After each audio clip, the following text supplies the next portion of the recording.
Bonjour à tous et bienvenue sur le podcast Santé Équilibre. Chaque semaine avec ce podcast, je vous donne des outils, des conseils, des astuces et aussi de l'énergie pour améliorer votre santé et aller vers un corps sain et un esprit serein. Je suis Martine Bosque, ostéopathe, praticienne de médecine chinoise, auteure et coach santé bien-être. Vous pouvez me retrouver sur mon site internet www.equilibrenco.com. Alors mettez-vous à votre aise, installez-vous confortablement et c'est parti pour l'épisode du jour.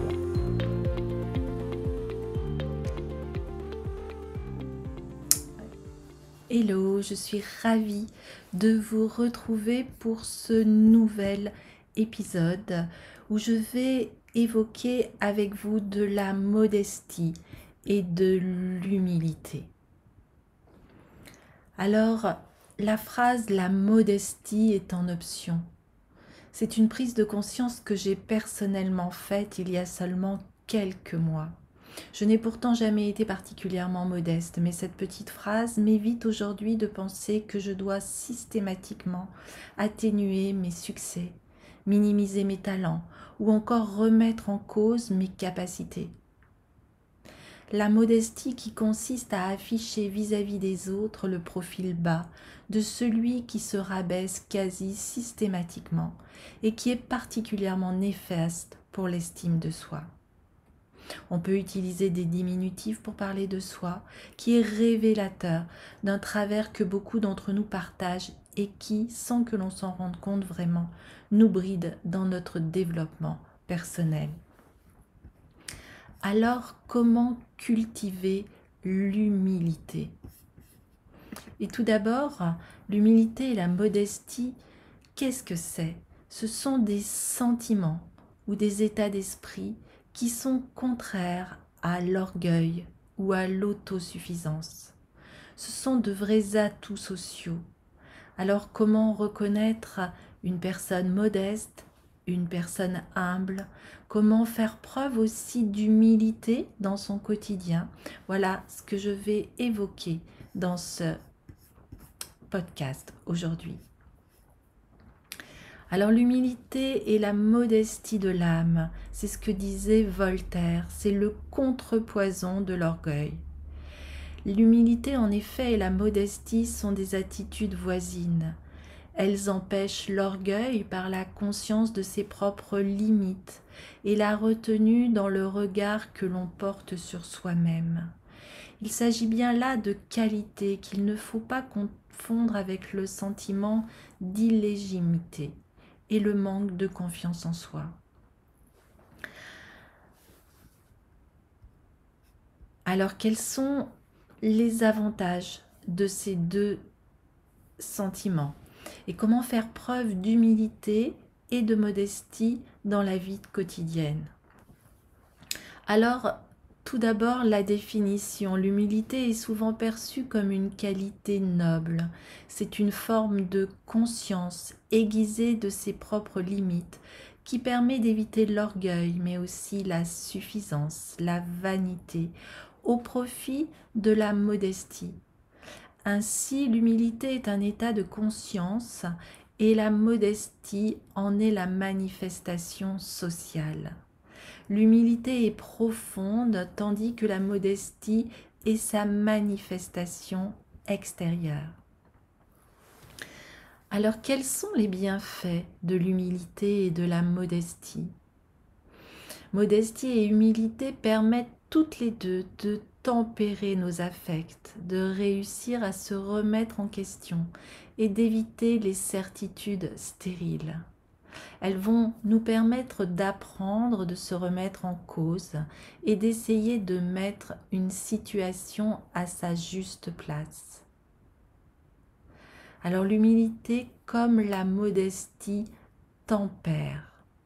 Socialement, l'humilité et la modestie sont de véritables atouts et des facilitateurs dans les relations avec autrui.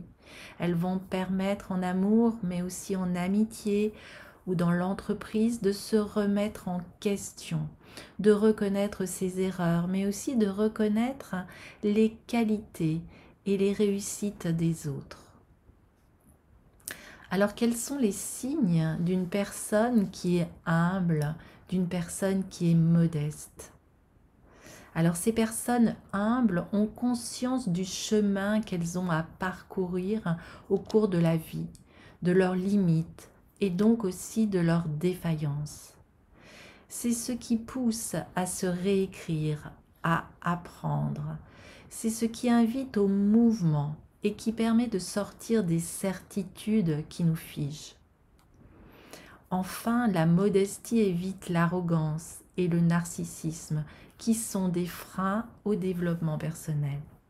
Une personne humble ne sera ni orgueilleuse, ni égocentrique, ni méprisante à l'égard d'autrui, mais sera prête à s'améliorer, à continuer, à apprendre et à entendre et écouter autrui. Alors le manque de modestie, est-ce qu'il y a des causes, des conséquences? Ce manque de modestie est souvent présent chez les personnes qui la perçoivent comme une faiblesse. On peut dire que nous sommes baignés dans des croyances qui valorisent l'assurance, mais aussi la détermination, comme les critères nécessaires à l'écriture d'une trajectoire professionnelle stable ou vertueuse, par exemple. C'est une méconnaissance des vertus de l'humilité qui permet de se rendre compte du chemin que l'on doit parcourir et de ce que les autres ont à nous apporter. L'humilité est un trait de la personnalité qui n'est pas toujours suffisamment valorisé.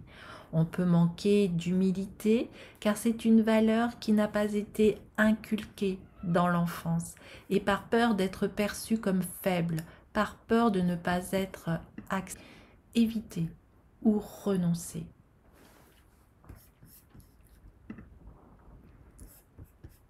Alors, comment cultiver l'humilité qui s'appuie sur ce que je suis vraiment, sur ce que je sais que je peux faire? L'humilité est empreinte d'authenticité, de confiance. Pourquoi aurais-je besoin d'en rajouter et de tomber dans la vantardise, l'autre face de la modestie, si je sais précisément ce que je vaux, où j'en suis et où je veux aller? Les humbles ont le plus souvent une très bonne estime d'eux-mêmes. Être humble, c'est accepter qu'on ne détient pas la vérité. L'humilité est une attitude éminemment constructive, puisqu'elle va nous placer dans la position de quelqu'un qui est en mesure de se remettre en cause, de se remettre en question.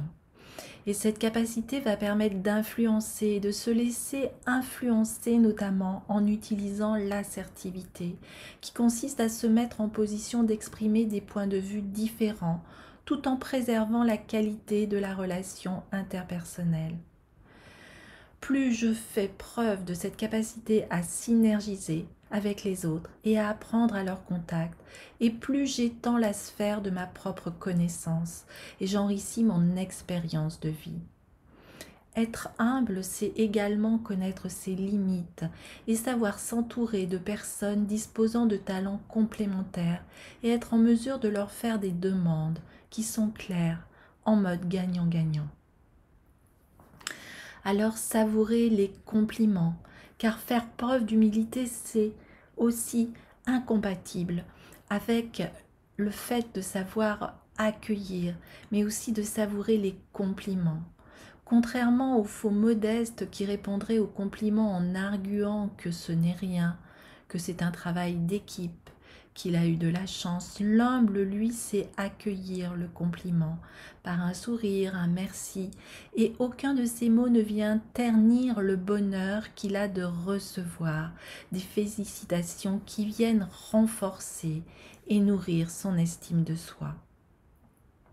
Alors dans le même ordre d'idées, l'humble intègre aisément les échecs qu'il considère plus volontiers comme des enseignements, qui sont autant d'étapes vers le succès. Conscient qu'il n'est pas parfait, il n'a aucun mal à se remettre en question et à accepter qu'il peut faire des erreurs. Il a ainsi développé une tendance naturelle à analyser ce qui n'a pas fonctionné pour s'améliorer constamment. L'humble est également capable d'exprimer sans détour ni fioriture ses points forts. Il les exprime de façon assurée, convaincante, sans emphase, si bien qu'on n'a aucune raison de les mettre en doute. Assumer et partager sa valeur et ses atouts permet de provoquer et de saisir des opportunités que la modestie mal placée conduit souvent à laisser filer. Sachant ce qu'il veut, l'humble est rassurant, authentique quand il parle de lui.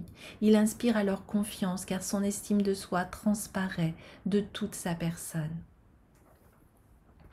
Alors renforcer son estime de soi, la qualité qui va permettre d'avancer et de réaliser tous ses projets.